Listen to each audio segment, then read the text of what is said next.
I'm back. As you can see, it's another one of those days. Yeah. That was my mother. She needed something put in the mailbox today, so. All right. So where I was going before I had to go do that, I am going to show you an Instagram video that's about 12 and a half minutes long. I was trying to set up where I could put it there and not have to hold this, the GoPro, and my phone, but not a great plan, so I'm gonna hold it. But the Dick Steele sent me this off of Facebook. I don't do Facebook. And it's a very interesting video. I'm gonna turn the camera around now. Called We're Under Monopoly Rule. So I'm gonna hold the camera. Basically, all you need to do is listen. And then we're gonna talk about it afterwards. And probably be a little controversial. Whoops, I almost dropped my phone. Hang on. Difference in nutrient density between grass. That's not the one that I want. Hang on, folks. God, it's turning into a cluster.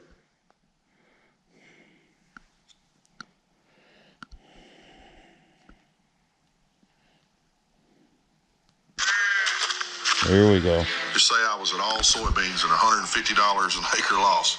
You're looking at $450,000 a loss. For just doing my job, I'm paying an additional $450,000 instead of making anything. I've never seen a crisis like this. Without intervention, we're talking about generational loss of farmers. In the last year, farm bankruptcies here in Arkansas have nearly doubled. The story in the media is that's because of Trump's trade war with China. And now that China has agreed to a deal, the crisis will pass. But that story is wrong. The tariffs are a problem, but think of it as being in a coffin, and we're going to nail the lid shut. The tariffs are the final nail.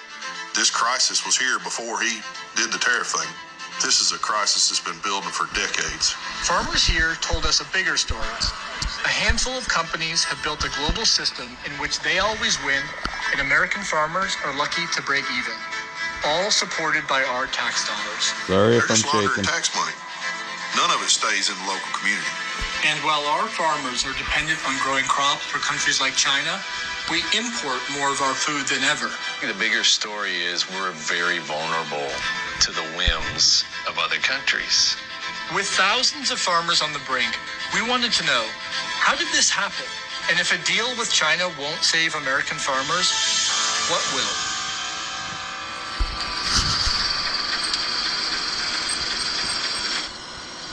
We watch the markets every morning at 5:45. I get up and listen to Standard Grain. And Joe says it's 5:45 in the morning and the markets are. Scott Brown is a row crop farmer who grows corn, rice, and soybeans. I want to know what the price of soybeans is, how much we've exported this week. The price of soybeans hit a high of $17 a bushel 3 years ago. But this year, it's down to $10. That means many farmers will operate at a loss, but not just for soybeans. So for cotton, soy, corn, and rice, the average loss per acre is $150 to $350 per acre. Adam Chappell farms 2,400 acres about 2 hours from Scott.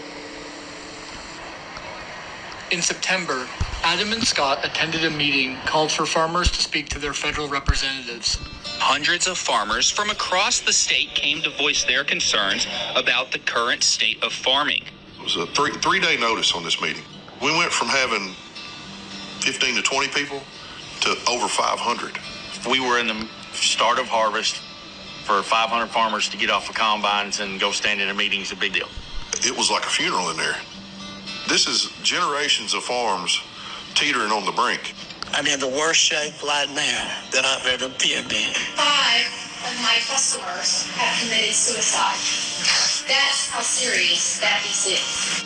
Without immediate government intervention, we're going to lose 30 to 40% of our farmers again this year. We lost 25 to 30% last year. Farm debt is expected to reach $560 billion this year, a new record high. Facing pressure from farm states, President Trump has promised a federal aid package for farmers. And we're going to take some of that tariff money that we made, we're going to give it to our farmers. Over the last 8 years, the federal government has sent farmers over $130 billion in emergency aid. But when you follow where that money actually goes, it reveals who's really profiting from this system and why more bailouts won't fix it. So when I get an aid package, okay, that money will never come to me. It comes straight through my hands into whoever I owe the money to. When federal money is sent to farmers who have debts, like Adam, Scott, and most small farmers, they quickly pass it on to the companies they borrowed from to buy the products they need to farm, like seed, fertilizer, and machinery. And the combined costs of those inputs have risen far faster than what farmers can sell their crops for on the market. Farmers pay 3 times higher on inputs than they did in the 1990s. What has gotten us to this point is the mergers and consolidations of ag input suppliers. In 2015, Monsanto and Bayer merged. They were competing against each other. And that was during Obama's administration. They didn't do a thing about that. They let it happen. They let it happen. When I started farming, we had 5 or 6 Arkansas-based seed companies. Monsanto, there's none. There's none. They're all owned by Bayer or Pioneer. In the last 40 years, thousands of seed companies have merged into 3. 46 fertilizer firms have merged into 4.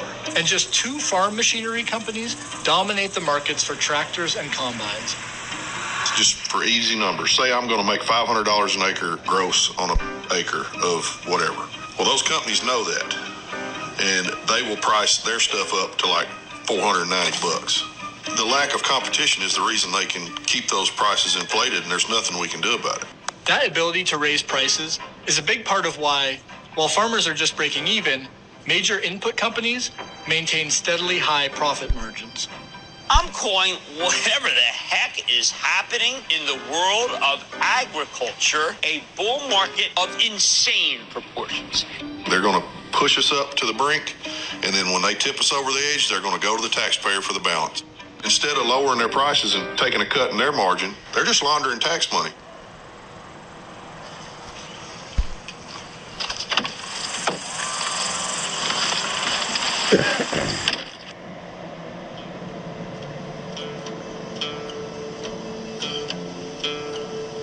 This is it.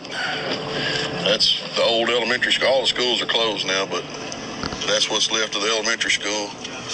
High school's completely gone. They demolished it. Had parts stores, restaurants. You know, even just in my lifetime, we've lost a lot. This was a furniture store, bank. When I was a kid, cotton plant probably had 1,500 or 1,600 people in it. The difference is when I was a kid, there was probably 40 or 50 farmers around here. Well, now there's just like 4 or 5 of us left. And every time one of them goes out of business, that's less business for the parts store, that's less business for the restaurants. So every time consolidation happens, rural America dies a little bit more. Since 1997, the U.S. has lost over 300,000 farms and now has fewer farms than ever in its history. In a functioning market, farmers with high input costs could just raise their selling prices. But on the selling side, they're getting squeezed just as hard by their buyers, the companies that control the global grain trade. There's really about 4 big grain companies. Ben Lilliston is a farm and trade policy analyst who's looked at the influence of big grain companies like Cargill, Bunge, and Archer Daniels Midland. These 4 big grain companies control almost 80% of the market in the U.S., and in many regions of the country, there's only 1 or 2 of them. Farmers are relatively weak players in the system, price takers in economic terms, meaning they have to take the price that the grain company offers. We cannot negotiate with a buyer like ADM or Cargill and say, no, $10 isn't good enough. I'll give you my soybeans for $12. They'll just go, well, okay, get out, go on then. We have leverage against nobody. We are under monopoly rule on the input and the output side. The global grain companies buy crops from farmers often below cost and turn them into processed food, animal feed, and biofuels. They want as much product on the market as they possibly can get. They don't want any limitations, and they want to pay prices as cheap as they possibly can when they're buying corn or soy or whatever. For decades, they've lobbied for free trade deals that allow them to move crops across borders without cost, claiming this will benefit American farmers. We think trade, whether it be NAFTA or elsewhere, is a good thing, and the American agricultural economy has benefited significantly since NAFTA was put in place. It's been sold to farmers that we're going to control global markets, and this is going to lift prices for you and make it very profitable for you. Unfortunately, that hasn't actually worked. It's actually been a race to the bottom. American farmers now find themselves in competition with farmers in Argentina and Brazil to sell their soybeans. For many years, China was their biggest buyer, but since Trump's trade wars began, China has pivoted to South America. That's been bad for U.S. farmers, but not for the global grain companies like Cargill, which is among the biggest agricultural exporters in Argentina and Brazil. Their interest is very different than a national interest like the United States, our interest, or even a community level interest. So far, the Trump administration has not followed through this year with an aid package for farmers. But in October, Trump's Treasury Secretary Scott Bessent announced that the U.S. would extend a $40 billion financial lifeline to prop up Argentina and its government led by Javier Milei. I mean, we bailed out my competition. I mean, they're my competition. And we sent taxpayer dollars to them like it was no big deal and hurt my market. Milei is big buddies with our current administration. The biggest investors in Argentina are big buddies with Bessent. I mean, they worked together for years. Bessent, a former hedge fund manager, owns thousands of acres of U.S. farmland, from which he has earned around $1 million a year. China has been boycotting American soybeans. Do you see a real light at the end of the tunnel there? Well, Martha, in case you don't know it, I'm actually a soybean farmer, so I have felt this pain too. When Trump and Scott Bessent say, we're for the farmers, we love the farmers, I'd say same thing that my papaw and everybody's always told me. Don't listen to what they say, watch what they do. It's that simple. What have they done to help us at all? Trump's Justice and Agriculture departments recently announced a joint investigation into high input costs and the relationship to corporate consolidation of the farm economy. But it's just the latest in over a decade of similar federal investigations that have failed to stop mergers or break up existing monopolies. The first thing we need to address is no competition. Because when there's no competition, I have no option, and I have to take whatever these people are willing to give me. If the Trump administration responds to this crisis with another toothless antitrust investigation, another farm bailout, and another Band-Aid deal with China, nothing will fundamentally change for American farmers. We're probably going to have to break up those companies. And I think that's the larger story. Is this really a resilient farm system, or should we be thinking differently about maybe not overproducing so much for export and start to think about producing more food that Americans actually eat and diversifying what people produce? We used to have more of a supply management system, but we've gotten rid of that. Supply management is the name for policies that establish price floors for important crops so that farmers don't have to fear operating at a loss year after year. Give us a price floor, which makes us performance-based. So if you guarantee me $12.50 a bushel for my beans, it costs $11.50 to raise them. You've guaranteed me $1 a profit on the bushels, right? Then it's on me to go do the work.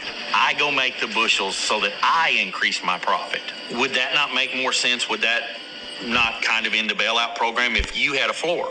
But the big ag companies hate this. No, because they want us beholden to them.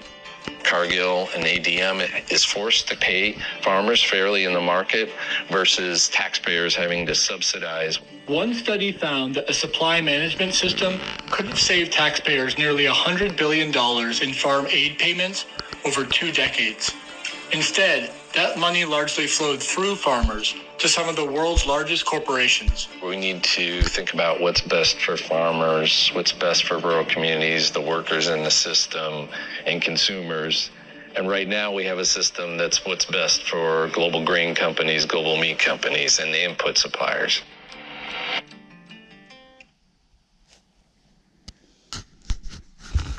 All right, that was it. Unzoom. Now it just shows the credits and stuff like that. So now I'm going to turn it off for a minute, go get a cigar, and then we'll start the controversy. All right, so let's talk about this. First off, I'm going to say, okay, do I agree with everything in this video? No. Do I agree with some of it? Yes. Okay, they talk about, I got a cheat sheet because when I watched it a second time and wrote some things down, so I'm just not pulling it off the cuff. So he talks about, the small farms going out of business. Yeah, and then they're bought up by the bigger farms. So, I don't know, it's always been a saying over the years that some big farms, when they get in debt to a certain point, the banks have to keep them, the lending institutions have to keep them going. It's easier to put a small guy out of business than it is the big guy who owes them more. But the problem is, they're talking about farms going out of business, but there's still the same amount of production. There's less farmers, but they're doing the same amount of acres, the same amount of production. So it's not that there's less production. And the part I agree with him a lot, you've heard me talk about the totem pole thing. Everybody above us on the totem pole that isn't there without us producing what they need, if they made X amount of dollars in 2025, they're going to make a budget to make a 2% increase in 2026, come hell or high water. So where's that going to come from? That's going to come from us, which increases the input costs. They talk about the two big machinery companies, obviously the two biggest, John Deere and Case New Holland, CNH. We see not just them, but like these other big corporations, the ADMs, the grain companies, the fertilizer companies, these CEOs that make millions of dollars a year, get millions of dollars a year in bonuses and shit. And then when farmers are having a tough time and don't buy as much equipment and whatnot, or cut back on fertilizer and shit like that, what happens? They lay off their employees. They don't take a cut at the corporate, the big level. So the whole thing about small rural areas dying because there's fewer farms.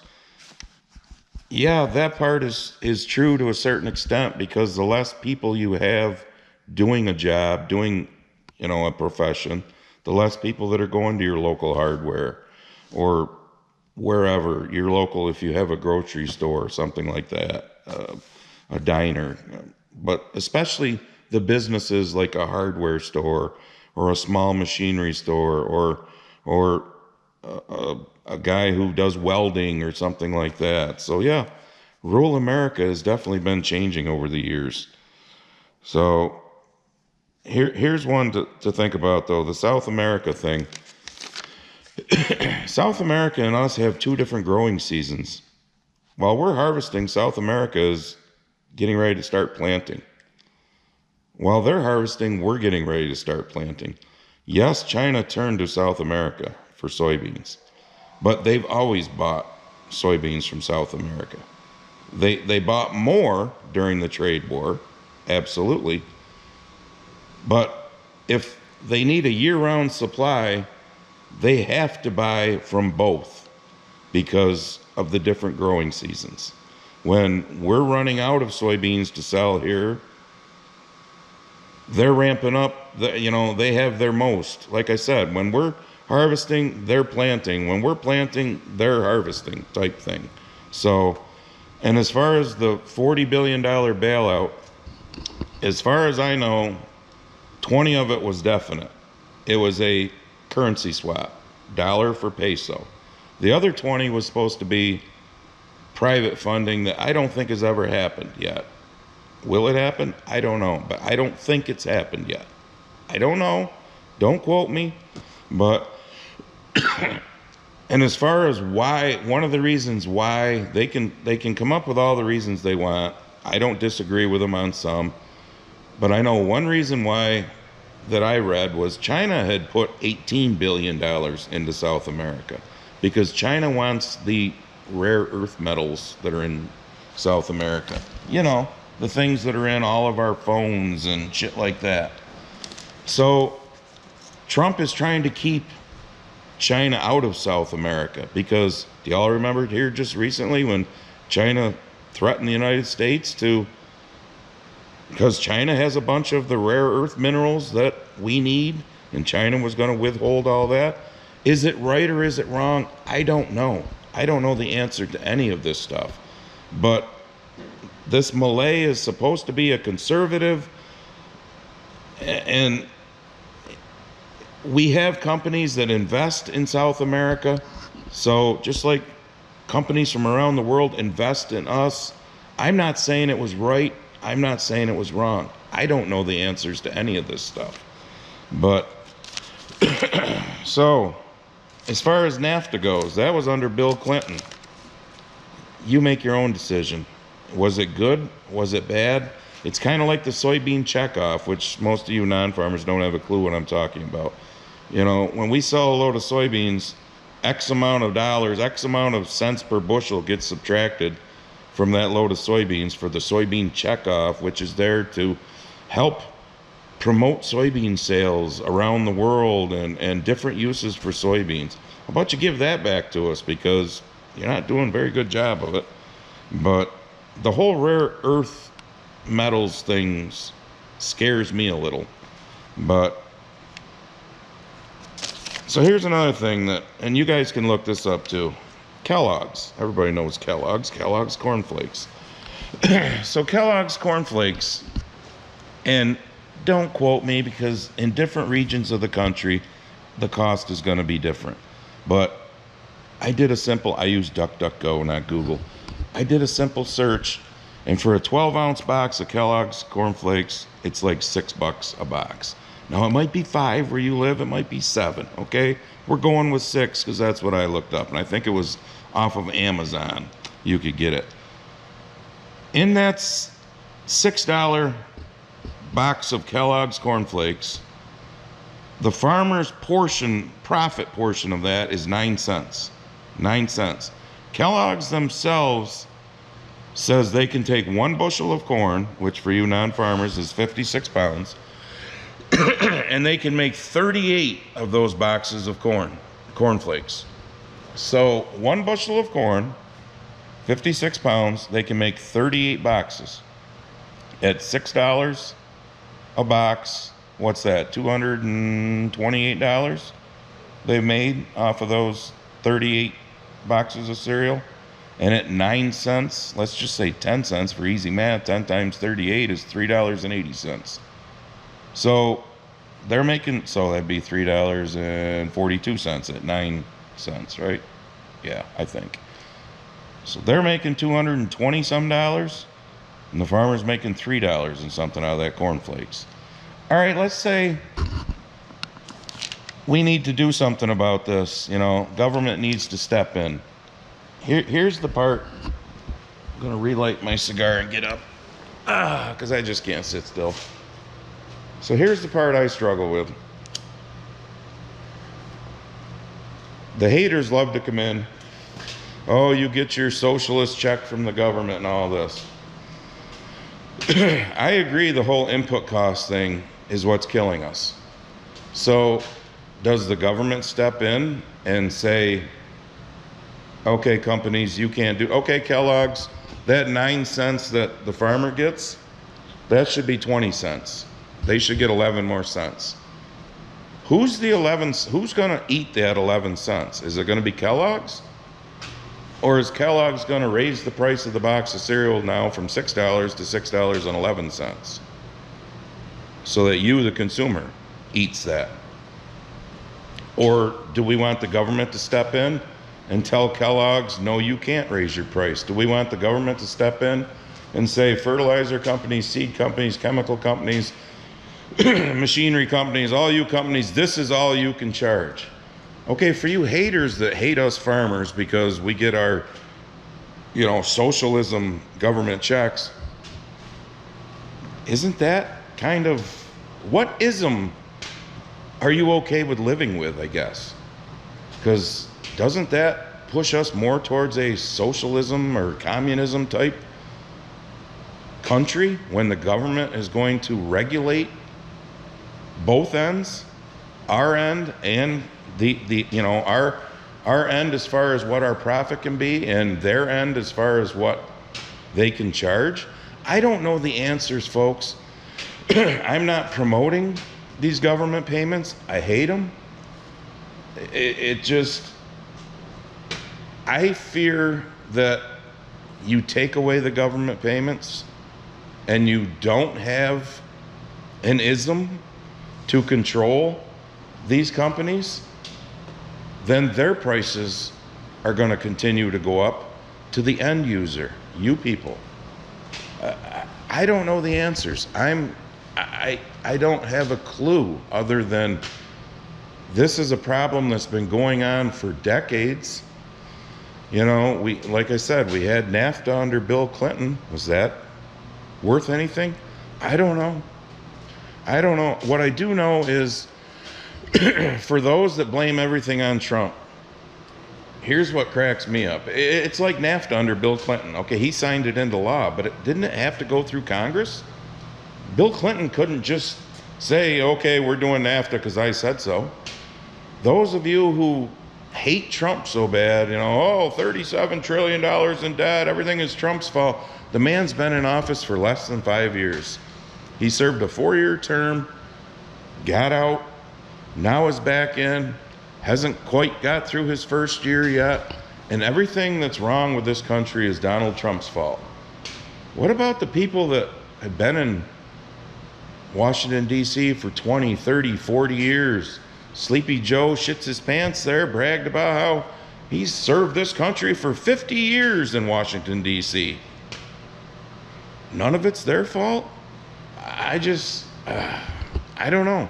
What's the answer, folks? I'm not sure what the answer is. But if it's government control, what ism do you want to live under? The reason for the government payments have always been to keep food cheap. You can look it up yourself. You can disagree with me, whatever. You know, when they talk about countries that spend the least amount of their expendable money, as they call it, on food, that's us. I hate the system that we live in. I'd much rather make a living fairly under, you know, what we produce being fairly priced. But I just don't know the answer to all this. But what drives me nuts is, you know, when like you, Dan Ferderer, you'll come in with your clever comments calling me chubby. Yeah, I'm chubby. Hey, chubby, did you cash your government check? First of all, it's direct deposited when we do get one, Dan, just so you know, so it's not a check. But do y'all remember ARPA?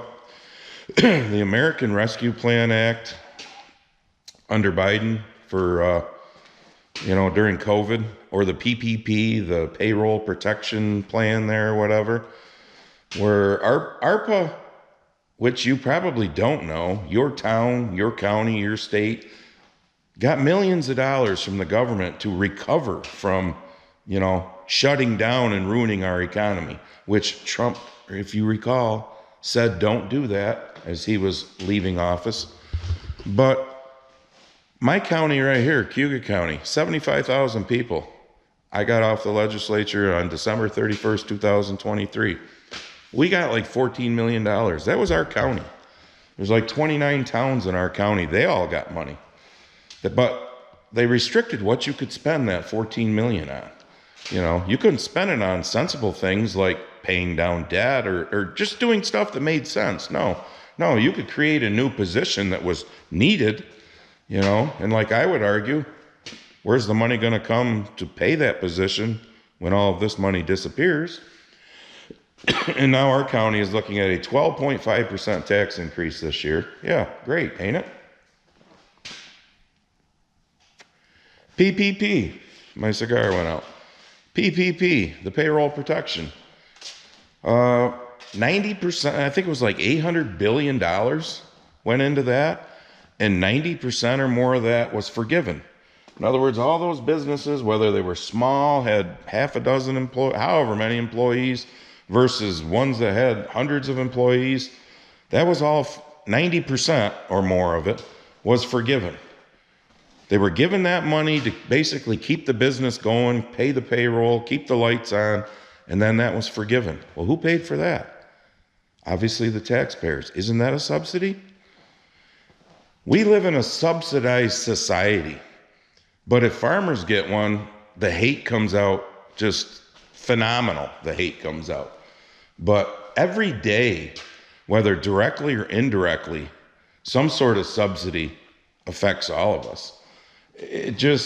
So some of you that may come in here screaming about how horrible us farmers are might have owned a business that got the PPP and then got it forgiven.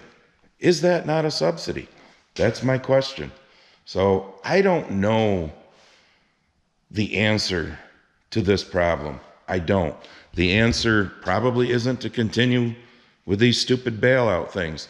Now that 130 billion they talked about, I wish they had broke it down a little, because I had somebody the other day like, oh, they just released $16 billion to you guys. No, they didn't. Or they did, but I'm not seeing any of that. That was some disaster program for places that suffered losses in 23 and 24 because of weather disasters. That wasn't a direct payment to all farmers. So I wish they would explain things a little better before they just say, you know, oh, 16 billion just went out to all you guys. No, it didn't. So will they, in a year or two, have one for 2025, considering we went through a drought? I don't know. I don't understand the government and how they come up with a lot of their bullshit programs, just like that whole PPP thing during COVID that, you know, send out $800 billion and then forgive it. Where's the screaming about that?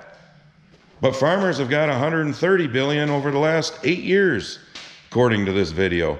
But in 2021 or whatever it was during COVID, 800 billion went so that people could keep the lights on in their businesses, and that was forgiven.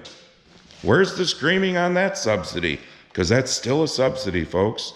Just like your electric car subsidy, your solar panel subsidies, your windmill subsidies.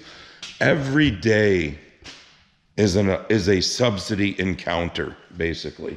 But as far as the farm subsidies go, do I agree with them? No. Do I agree with everything in this video? No. Do I agree with some things in this video? Yes. The whole input thing, something, I don't know what, but something needs to happen. But I don't want to become an ism country if it does. Because if the government starts regulating agriculture, what's next? I don't know. If you've got the answer, do me a favor. Get off your couch and run for a political position. Start in your town or city. Move up to your county. Move up to your state. Then run for a federal position. More people that got the answers should start running for elected positions rather than sitting behind a keyboard screaming, hey, Chubby, did you get your government check yet? I'm just saying. I will remind everyone of one thing that I keep harping on, and I will continue. Like as far as the Argentina thing, you know, the 20 billion that definitely went there. I don't know about the other 20 billion. You can Google it, and there's articles that say it did because it was private funding, and there's articles that say it hasn't yet. But the $20 billion for peso swap actually happened.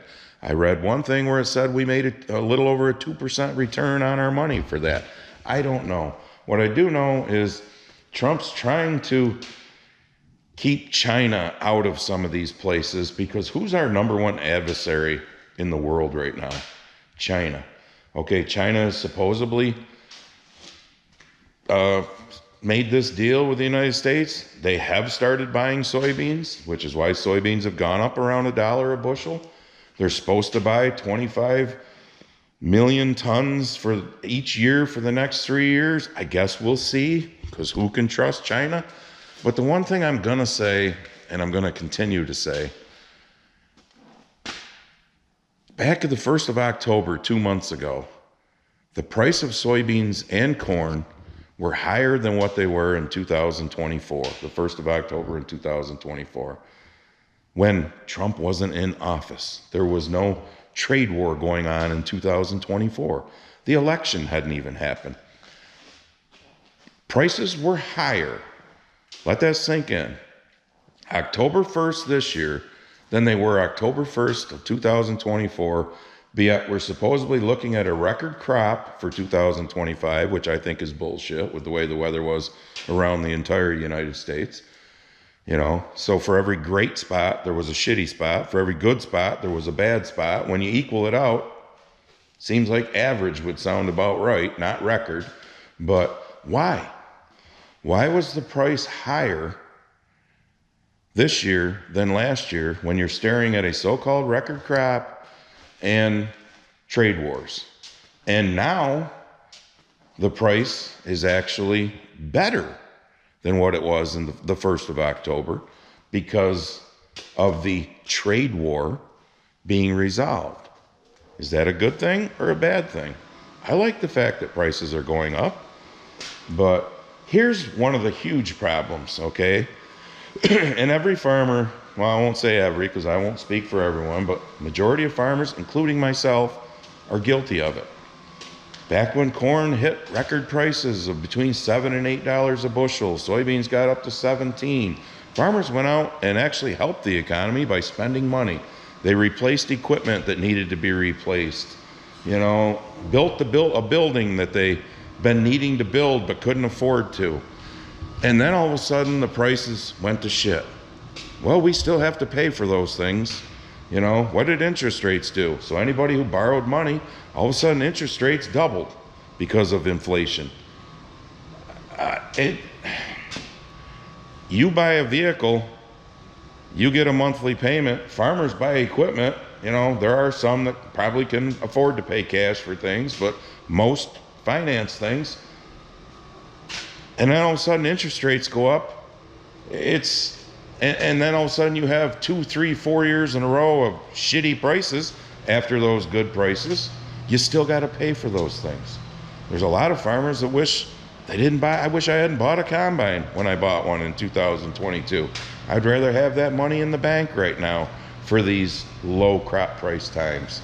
But we're the only industry in the world that's told what we're going to get for what we produce and told what we're going to pay for what we need to produce that. And we can't budget because we don't have a clue what next year's going to be. We don't have a crystal ball. So for all you that want to come in, oh, you're not the grumpy farmer, you're the whiny farmer. If trying to explain something is whiny, then whatever. I'm the chubby, whiny farmer. I don't care. I'm just trying to be truthful because most farming channels don't want to talk about this kind of shit because they don't want to get the 500-600 comments that I get in a video, and a third of them are the idiots like you, Dan, and others that got a, hey, chubby, did you get your government check yet? So I'm the whiny, chubby farmer for trying to explain things to people. I don't have the answers. I don't want the government subsidies. But guess what?